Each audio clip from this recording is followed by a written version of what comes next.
Hello students, कैसे हैं आप सभी।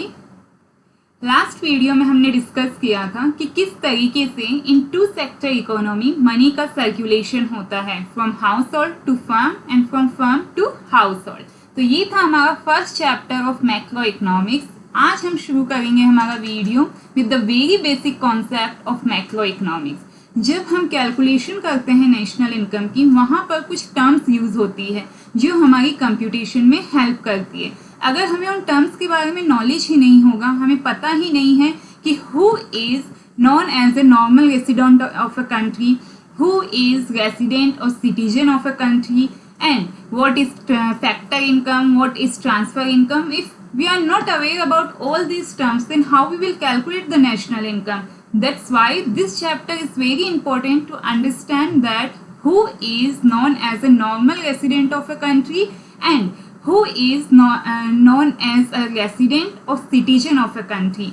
And then yes, the most important one more thing, that is domestic territory, because we will count national income and domestic income, and we should know that we are aware about the domestic territory of our country. तो चलिए हम शुरू करते हैं आज का video हमारे सबसे पहले टॉपिक के साथ में, that is normal resident of the country.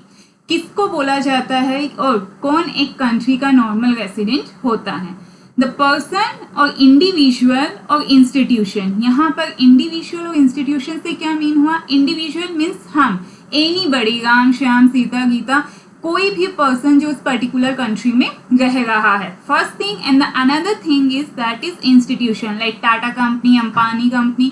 तो ये Tata, Ambani, these are the companies, they are known as a institutions. And हम लोग क्या होते हैं? हम इंडिविजुअल्स होते हैं। और सब बेसिक कैरेक्टरिस्टिक्स जो होनी चाहिए to be a normal resident, that is the person should और must reside in that particular country. अगर हम यहाँ पर रह रहे हैं, like I am living in India, then I am a resident of India.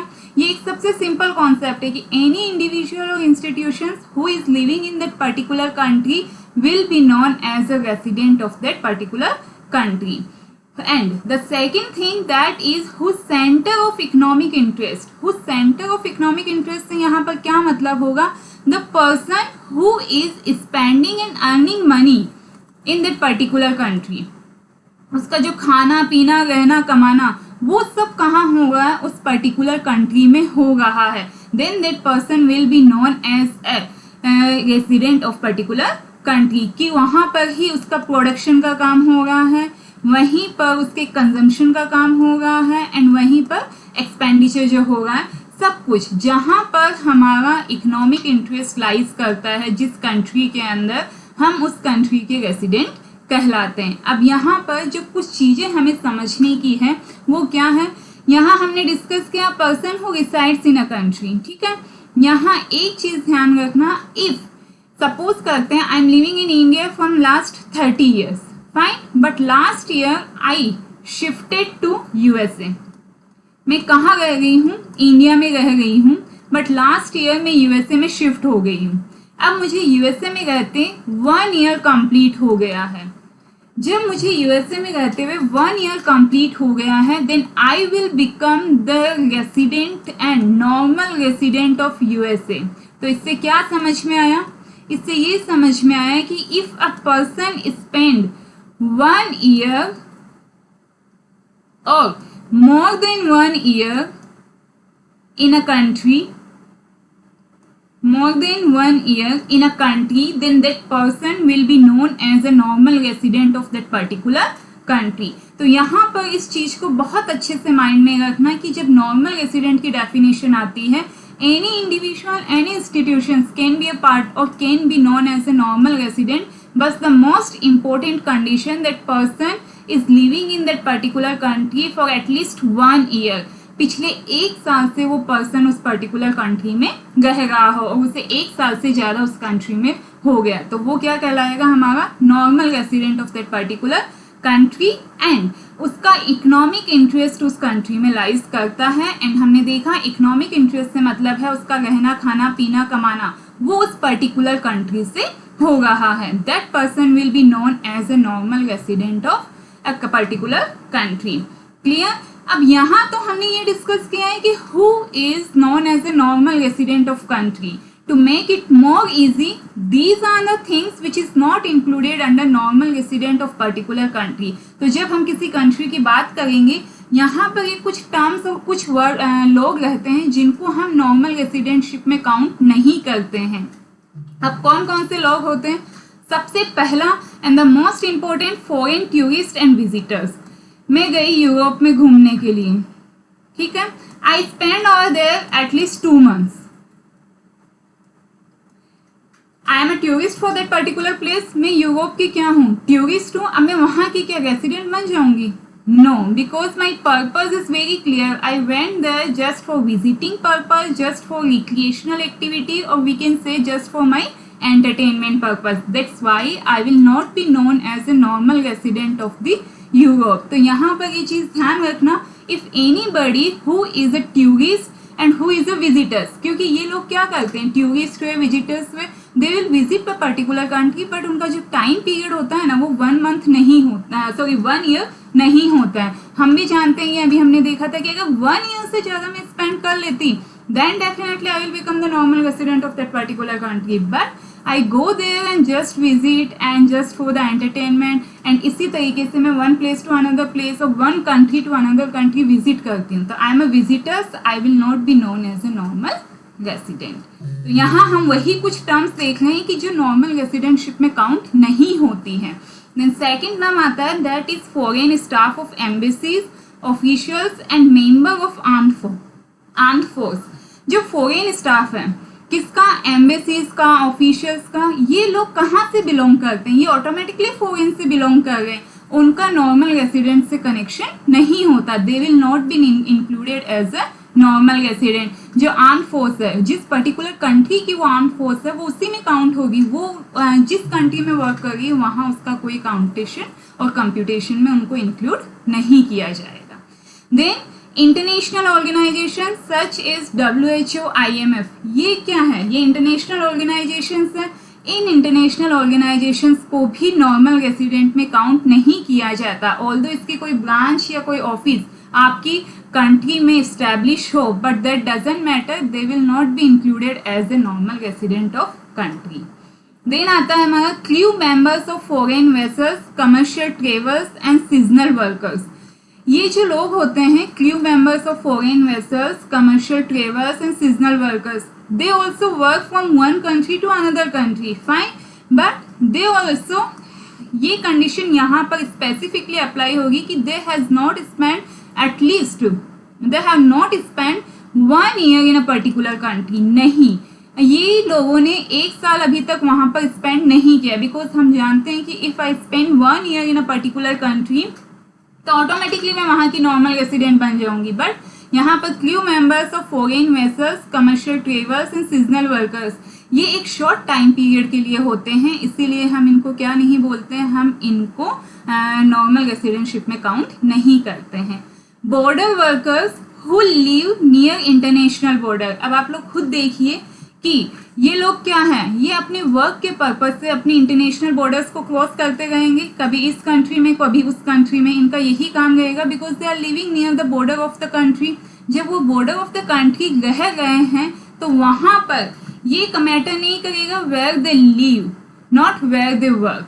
Normal resident of the country where they live, not where they work. जहाँ पर वो रह गए हैं दैट विल बी काउंटेड. वो प्लेस काउंट नहीं होगा जहाँ पर वो वर्क कर रहे हैं. बिकॉज इंटरनेशनल बॉर्डर है तो वो कभी इस कंट्री में विजिट करेंगे, कभी उस कंट्री में विजिट करेंगे. That will not have any matter. The next one आता है, that is employees of international organisation. Employees of international organisation से हमारा क्या कंसिडरेशन होगा कि कभी कभार क्या होता है कि जैसे कोई और कंट्री का पर्सन ये इंटरनेशनल ऑर्गेनाइजेशन जो है, जैसे WHO है, UNO है, इन ऑर्गेनाइजेशंस में किसी कंट्री के, इसका एक ऑफिस इंडिया में इस्टेब्लिश है, फाइन, सपोज करते हैं एक ऑफिस इंडिया में इस्टेब्लिश है एंड इस इंडियन ऑफिस में एक अमेरिकन वर्क कर रहा है. Then this American will be the normal, we can say normal resident of America. He will not be known as a resident of India because ये जो work कर रहे हैं ये कहाँ वर्क कर रहे हैं, इंटरनेशनल ऑर्गेनाइजेशन में। और हमने देखा कि इंटरनेशनल ऑर्गेनाइजेशंस को भी हम नॉर्मल रेसिडेंटशिप में काउंट नहीं करते हैं। तो इसीलिए ये पर्सन जो वर्क कर रहा है अमेरिकन है, तो इसको हम क्या बोलेंगे, normal resident of America, not the normal resident of India. Again one more condition will apply over here, that if this person has spend 1 year then this will be known as a Indian resident। तो इसीलिए हमारा again and again एक ही concept आ रहा है यहाँ पर, that is the person who or the institution who resides in a particular country at least 1 year or more than 1 year and whose central economic interest lies in that particular country। और यहाँ हमने ये discuss किया कि these will not be included in normal resident, जैसा कि foreign टूरिस्टर्स, क्योंकि वो एक शॉर्ट टाइम पीरियड के लिए जाते हैं कहीं पर विजिट करने के लिए। फॉरेन स्टाफ जो होते हैं वो जिस कंट्री से बिलोंग करते हैं उसी कंट्री के नॉर्मल रेसिडेंट होते हैं, चाहे वो कहीं भी विजिट करें। International organisations and then crew members of foreign vessel, commercial travel and seasonal workers, वो जो वर्क कर रहे हैं उनको वर्क किए 1 साल से ज़्यादा नहीं होना चाहिए। ये कंडीशन यहाँ पर भी अप्लाई होगी। एंड बॉर्डर वर्कर्स में मैटर करता है कि वो लोग रहते कहाँ हैं, ये मैटर नहीं करता है कि वो लोग वर्क कहाँ कर रहे हैं, बिकॉज वो इंटरनेशनल बॉर्डर पर है तो they will visit from one country to another country, वो बॉर्डर को क्रॉस करेंगे ही करेंगे। And then employees of international organisation, अगर इंटरनेशनल ऑर्गेनाइजेशन में कोई एम्प्लॉय वर्क कर रहा है तो दैट विल बी, जिस कंट्री का वो एम्प्लॉय है वो वहाँ का नॉर्मल रेसिडेंट होगा, जिस कंट्री में वो वर्क कर रहा है वहाँ का नॉर्मल रेसिडेंट नहीं होगा। अब हम लोगों के माइंड में कभी कभार एक क्वेश्चन आता है कि मैं इस कंट्री की रेसिडेंट हूँ या सिटीजन हूँ। ये एक कभी कभार हम रेसिडेंटशिप और सिटीजनशिप को इक्वल भी ट्रीट कर लेते हैं, but this both terms are quite different. And when we are studying in economics हमें स्पेसिफिकली इन दोनों टर्म्स को बहुत अच्छे से समझना होगा, क्योंकि इन दोनों टर्म्स से हमारी जो नेशनल इनकम की कंप्यूटेशन है उस पर पूरा इम्पैक्ट पड़ता है। तो अभी हम देखते हैं जो ये रेसिडेंट वर्क है, ये वर्ड है सॉरी, ये रेसिडेंट वर्ड स्पेशली हम कह सकते हैं this is a economic concept जो हमें स्पेशली इकोनॉमिक स्टडी के लिए कंपल्सरी होता है। It is a economic concept. And वहीं जब हम बात कर रहे हैं एक सिटीजनशिप की, सिटीजनशिप जो कॉन्सेप्ट है that is a legal concept. अब लीगल कॉन्सेप्ट और इकोनॉमिक कॉन्सेप्ट, इसका भी मीन अच्छे से अभी हम डिटेल में देख लेते हैं कि सिटीजन जब हमें मिलती है सिटीजनशिप किसी भी कंट्री की, वो कैसे मिलती है, बाय बर्थ। जैसे मैंने इंडिया में बर्थ लिया है, ठीक है, तो मैं ऑटोमेटिकली क्या हो गई, यहाँ की सिटीजन हो गई। मुझे सिटीजनशिप के लिए कहीं पर अप्लाई नहीं करना पड़ता, by birth you automatically become the citizen of that particular country. But residentship के लिए अभी हमने देखा what we need to do, we have to spend 1 year in particular, we have to spend at least 1 year or more than 1 year। जब भी हम किसी country में 1 साल और उससे ज़्यादा स्पेंड कर लेते हैं हम ऑटोमेटिकली उस कंट्री के क्या बन जाते हैं, रेसिडेंट बन जाते हैं। तो रेसिडेंट तो कोई भी बन सकता है, जैसे मैं इंडियन सिटीजन हूँ, मैं इंडिया में जन्म लिया है मैंने, एंड आफ्टर जैसे सम टाइम मैं कहाँ चली गई, यूएसए में चली गई। अब मुझे यूएसए में रहते 1 साल हो गया, तो मैं सिटीजन कहाँ की हूँ, इंडिया की हूँ, but I will be known as a resident of USA. तो यहाँ पर यही चीज है कि सिटीजनशिप हमेशा बाय बर्थ मिलती है, जहाँ पर आपने जन्म लिया you will automatic acquire the citizenship of that particular country.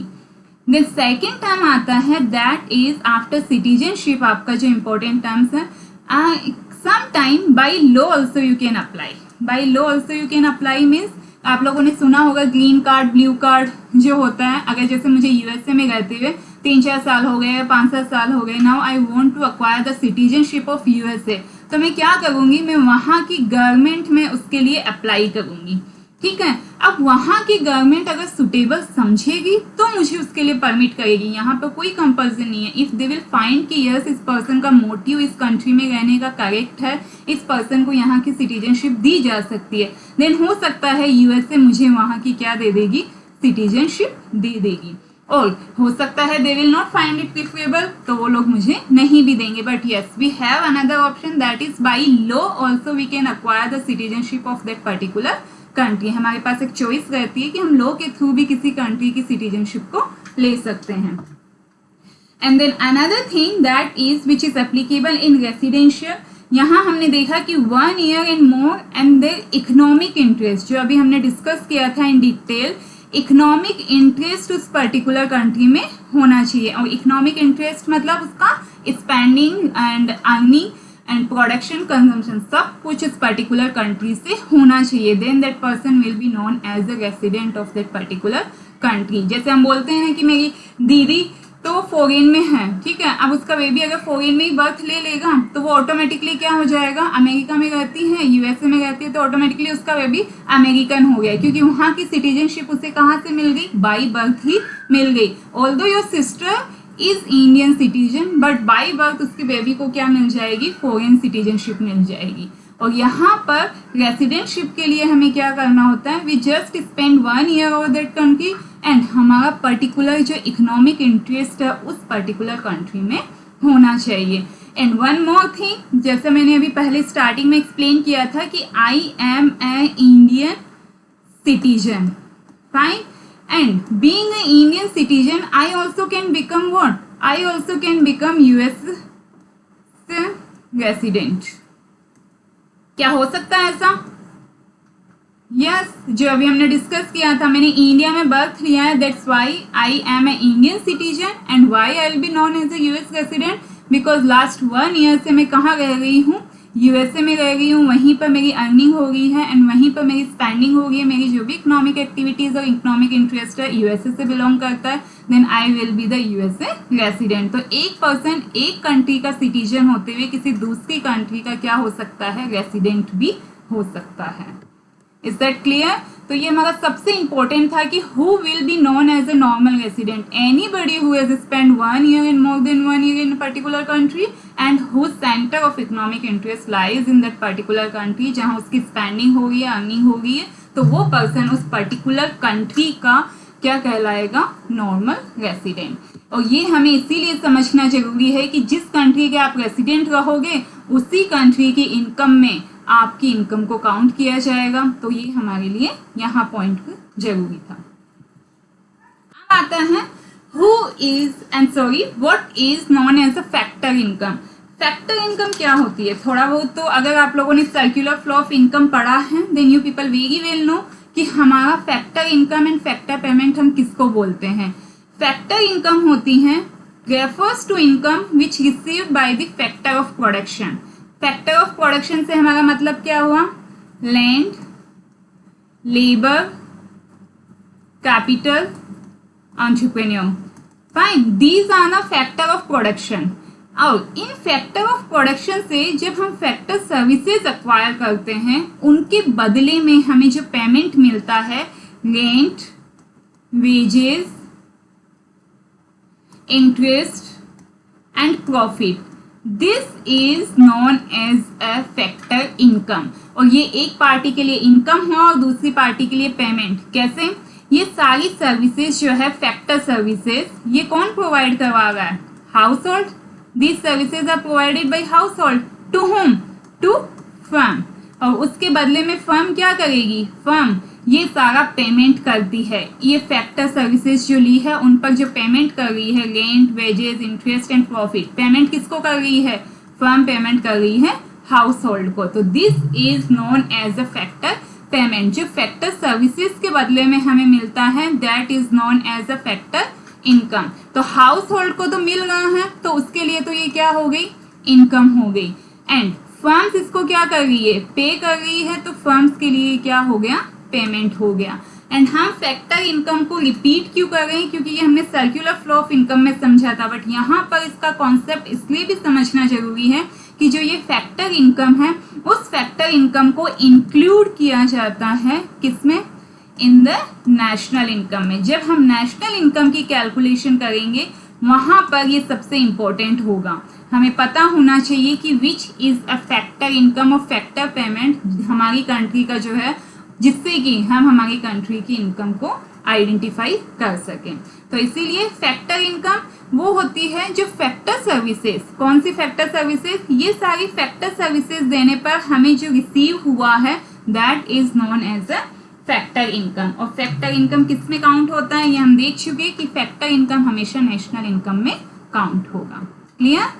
अब फैक्टर इनकम से ही कनेक्टेड ये तो थी जहां पर हम कुछ काम कर रहे हैं और हमें कुछ मिल रहा है, तो ये हम कर सकते हैं कि this is a two sided approach. To sided approach मतलब हाउस होल्ड पहले सर्विस दे रहे हैं और फर्म्स उसके बदले में उसे क्या कर रही है, पेमेंट कर रही है। तो टू साइडेड अप्रोच जो होती है that is a factor income. अब नेक्स्ट आता है इसमें हमारा ट्रांसफर इनकम। यहाँ पर भी हमें इनकम जनरेट हो रही है, but for that income we are not providing any productive services. हम कोई भी प्रोडक्टिव सर्विस नहीं कर रहे हैं। जब बिना किसी सर्विस प्रोवाइड के हमें कुछ मिलता है, ऐसा हो सकता है कि हम कोई काम भी नहीं करेंगे और हमें कुछ मिल जाएगा। क्या ऑप्शंस हो सकते हैं? अगर हम बहुत ही बेसिक लेवल पर देखें तो आपकी पॉकेट मनी। पॉकेट मनी के लिए कुछ करना पड़ता है क्या आप लोगों को? पॉकेट मनी के लिए हमें कुछ नहीं करना पड़ता, बस जाकर के पेरेंट्स से मांगना होता है कि हमारी मंथली पॉकेट मनी दीजिए, एंड पेरेंट्स आर ऑब्लाइज्ड कि उनको देना ही पड़ता है। तो पॉकेट मनी आपको मिलेगी मंथली, फाइन। तो वहां पर उस पॉकेट मनी के बदले में वो you are giving to your parents, you are giving anything to your parents? No, आप अपने पेरेंट्स को उसके बदले में कुछ नहीं दे रहे। तो जो ट्रांसफर इनकम होती है वो बिना किसी सर्विस प्रोवाइडिंग के मिल रहा है, बिना कोई काम किए आपको मिल रहा है, इसीलिए this is known as a one sided approach. ये वन साइडेड अप्रोच है जहां पर एक पार्टी देगी और दूसरी पार्टी कुछ नहीं दे रही है। एंड इसमें आपके और कौन से एग्जांपल्स हो सकते हैं? सपोज करते हैं हम scholarship,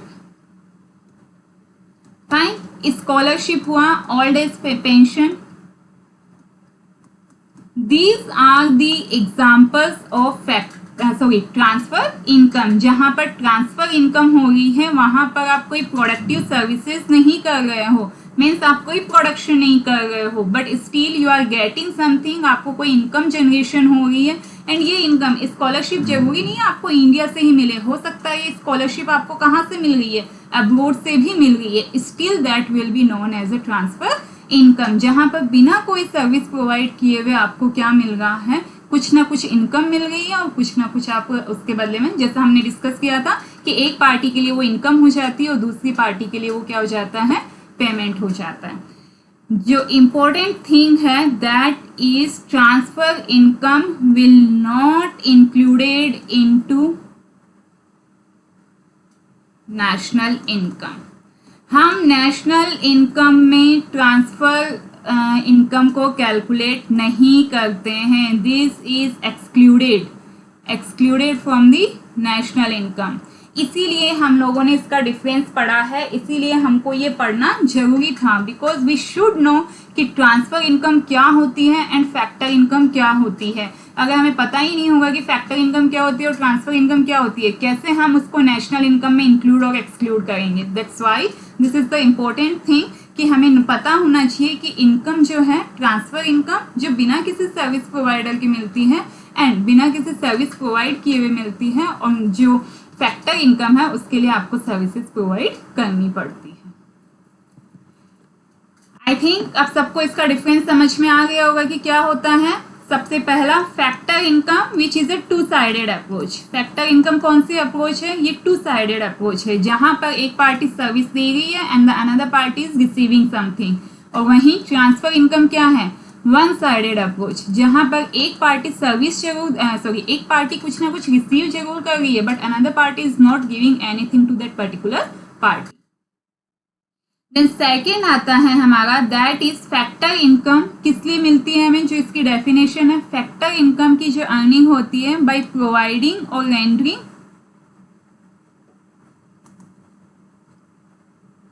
productive services.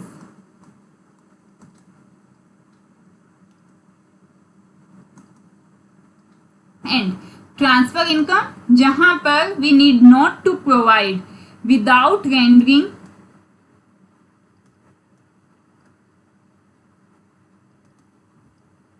any productive services. And the most important, this is included in national income, and this is excluded in national income. Clear? And examples की अगर हम बात करें तो यहाँ पर क्या हो जाएगा हमारा rent, wages, profit and interest. And यहाँ अभी हमने देखा था pocket money, old age pension and scholarship.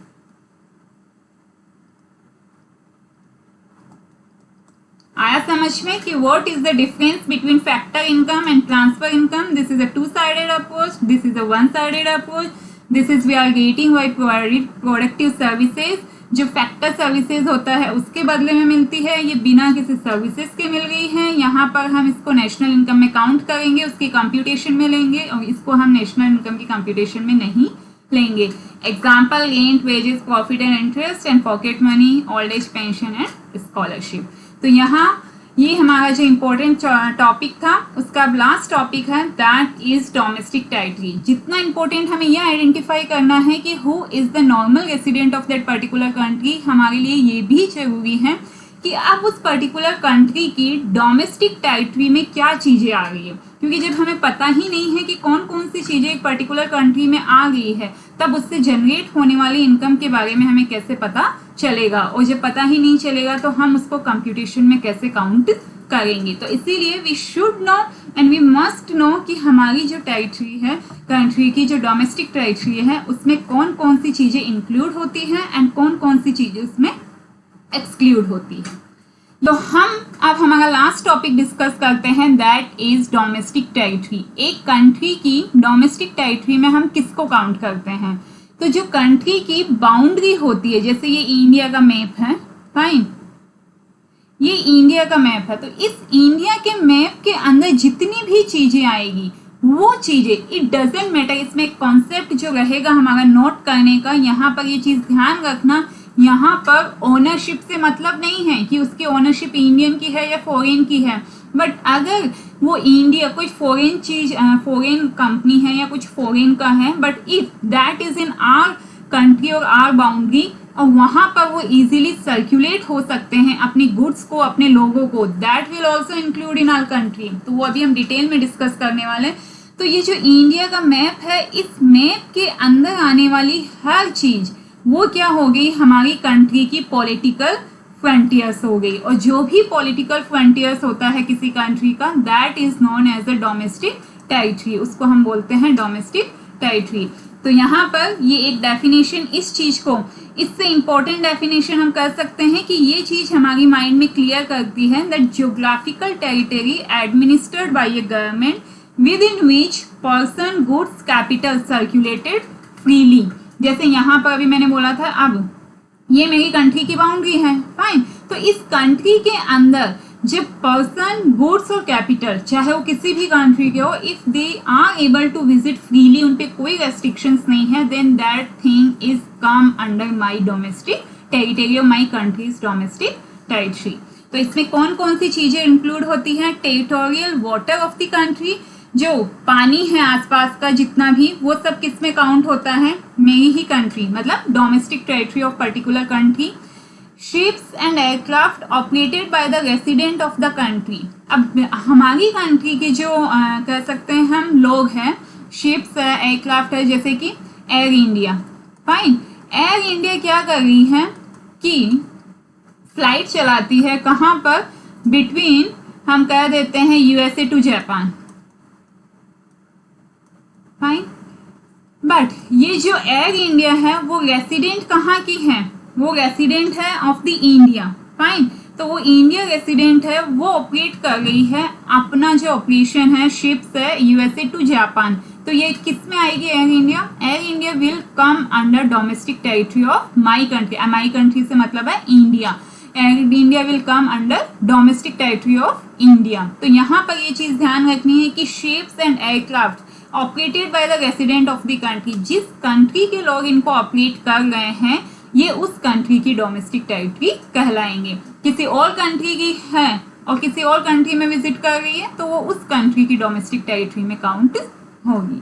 इसके अलावा हमारे पास fishing vessel, oil, natural gas rigs operated by the resident of the country in the international waters. International water से मतलब है हमारी कंट्री के आसपास जितनी भी जगह है ना, उस जगह पर अगर ऐसा कुछ हो रहा है जैसे फिशिंग वेसल्स, ऑयल या नेचुरल गैस के रिग्स है यहाँ आसपास में कहीं पर, तो उस कंडीशन में इनको ऑपरेट जिस कंट्री के लोग कर रहे हैं, अगर ये इनको ऑपरेट में नॉर्मल रेसिडेंट ऑफ इंडिया कर रहे हैं तो ये ऑल्दो इस बाउंड्री से बाहर है बट इंटरनेशनल वाटर है, बट इसको यूज कौन कर रहा है, हमारी कंट्री के लोग वहां पर विजिट कर रहे हैं, उस काम को कर रहे हैं, ऑपरेट कर रहे हैं, तो इसीलिए वो किसके अंडर आएगा, वो डोमेस्टिक टेरिटरी ऑफ इंडिया में आएगा। Other than that, last one that comes, that is embassies, consulates and military establishment of the country located abroad। अगर ये लोकेटेड अब्रोड भी है, अब जैसे इंडियन एम्बेसी है, अब वो इंडियन एम्बेसी जो हम बात कर रहे हैं, Indian embassy which is situated in USA, Indian embassy USA में सिचुएटेड है, तो क्या वो यूएसए एम्बेसी हो जाएगी और यूएसए डोमेस्टिक टेरिटरी में आएगी? No, that will be counted as an Indian embassy. उसको इंडियन एम्बेसी है, that will come under Indian domestic territory. जो डोमेस्टिक टेरिटरी में आएगी वो किसकी में आएगी, इंडिया की में आएगी। तो इसीलिए embassies, consulates and military establishment of the country, चाहे वो किसी और कंट्री में भी स्टैब्लिश हो, बट जहाँ के वो है वहीं के वो उसमें काउंट होते हैं डोमेस्टिक टेरिटरी में। तो आया समझ में कि डोमेस्टिक टेरिटरी में जो सबसे इंपॉर्टेंट चीज हमें कंसीडर करनी होती है और जो हमें ध्यान रखने की होती है वो यही है कि हम विद इन द कंट्री, जो हमने यहाँ देखा, with in which person, goods and capital easily circulate हो सकती है एंड फ्रीली वो वहां पर मूव कर सकती है, तो उसको हम बोलते हैं domestic territory of that particular country. इसके अंदर हमारा पॉलिटिकल फ्रंटियर्स तो है ही, उसके साथ में territorial water, ships and aircraft operated by the resident of the country, fishing vessel, oil, natural gas rigs and operated by the resident of the country, and then embassies, consulates and military establishment of that particular country. These will be included in the domestic territory of a particular country.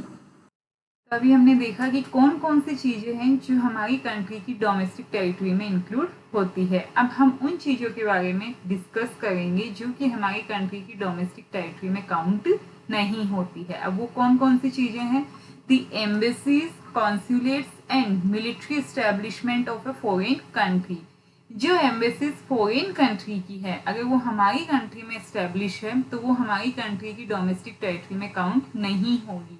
For example, अगर कोई American embassy है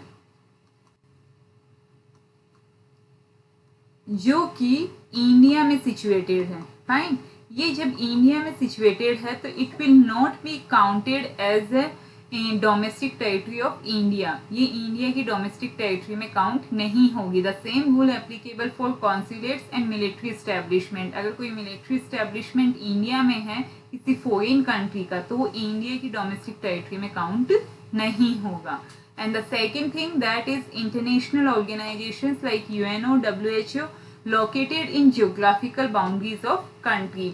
अगर वो किसी country की geographical boundary में locate है तो उनको भी हम क्या नहीं करेंगे, डोमेस्टिक टेरिटरी में काउंट नहीं करेंगे। तो पहले हमने देखा था कौन कौन सी चीजें हैं which are included in domestic territory, and these are the things which will not be included in the domestic territory. अब हम इसके एक दो एग्जांपल्स देख लेते हैं जिससे कि आपको डोमेस्टिक टेरिटरी का जो कॉन्सेप्ट है वो और क्लियर हो जाएगा, क्योंकि हमने देखा था कि ये एक ऐसी जियोग्राफिकल बाउंड्री होती है जहाँ की गवर्नमेंट वहाँ परमिट करती है पीपल, कैपिटल एंड गुड्स के सर्कुलेशन के लिए, फ्री सर्कुलेट होता है। तो उसका एक एग्जांपल हम देखते हैं, जैसे कि सपोज करते हैं माइक्रोसॉफ्ट ऑफिस, माइक्रोसॉफ्ट जो कंपनी है, माइक्रोसॉफ्ट कंपनी का ऑफिस सिचुएटेड है इन इंडिया। तो अब अगर हम देखें तो माइक्रोसॉफ्ट जो कंपनी है that is not an Indian company, हम जानते हैं ये चीज, बट इसका ऑफिस जो इंडिया में सिचुएटेड है वो किस में काउंट होगा, वो इंडियन डोमेस्टिक टेरिटरी में काउंट होगा। तो यहाँ पर रीजन क्या है, सेम रीजन, क्योंकि ये हमारी कंट्री की जियोग्राफिकल बाउंड्री में एस्टेब्लिश है एंड यहाँ के लोग, यहाँ की कैपिटल एंड गुड्स उस बिजनेस को करने के लिए इजीली सर्कुलेट हो सकते हैं, तो इसीलिए ये हमारी कंट्री की डोमेस्टिक टेरिटरी में काउंट हो गई है। वहीं अगर हम बात करें कि कोई एक इंडियन कंपनी जो कि जापान में स्टैब्लिश है, फाइन, तो अब ये इंडियन कंपनी जापान में है, तो this will not be included in the domestic territory of India. ये इंडिया की डोमेस्टिक टेरिटरी में काउंट नहीं होगी, क्योंकि ये कहाँ स्टैब्लिश है, जापान में। तो इसीलिए हमने देखा था कि ओनरशिप और कंपनी कहाँ की है इससे मैटर नहीं करता, कहाँ वो सिचुएटेड एंड लोकेटेड है उससे मैटर कर रहा है कि वहाँ लोकेट होने की वजह से वो फ्रीली वहाँ पर उसका मूवमेंट हो सकता है या नहीं हो सकता। अगर हम इसके और एक दो एग्जांपल्स डिस्कस करते हैं, तो जैसे office of a Reliance company, ठीक है, एक रिलायंस कंपनी का जो है उसका ऑफिस है, कहाँ पर रिलायंस का ऑफिस है, सपोज करते हैं दैट इज इन लंदन, ठीक है, ये अब लंदन में है, तो again this will not be included in the domestic territory of India, क्योंकि London outside the Indian boundary हो गया, तो वहाँ पर सिचुएटेड होने की वजह से ये अगेन हमारी डोमेस्टिक टेरिटरी में काउंट नहीं होगा। वहीं अगर हम इंडियन टेरिटरी की बात करते हैं कि जो हमारी यहाँ की काउंट होगी, जैसे फॉर एग्जाम्पल अगर हम और इसका डिस्कस करना चाहें, जैसे हमने अभी एम्बेसीज का देखा था कि अगर कोई इंडियन एम्बेसी है, अब ये इंडियन एम्बेसी, इसका हम देख चुके हैं पहले भी कि इंडियन एम्बेसी है, if this is situated in Japan, तो ये किस में काउंट होगा, इंडियन डोमेस्टिक टेरिटरी में और फॉरेन डोमेस्टिक टेरिटरी में, this will be counted as a Indian domestic territory. तो ये हमने कुछ एग्जांपल्स डिस्कस किए जिससे कि आपके लिए ये कॉन्सेप्ट और ज़्यादा क्लियर हो जाए कि डोमेस्टिक टेरिटरी में हमें किन चीज़ों को इंक्लूड करना है और किसे इंक्लूड नहीं करना। आई होप आप लोगों को समझ में आया होगा कि who is known as a normal resident, what is the difference between resident and domestic citizen and domestic territory and factor income and transfer income. Thank you so much for watching this video, and अगर आपको कोई doubt हो, कुछ पूछना हो, then you can ask in comment box, और आपको video कैसा लगा इसके बारे में हमें जरूर बताइएगा। Thank you so much.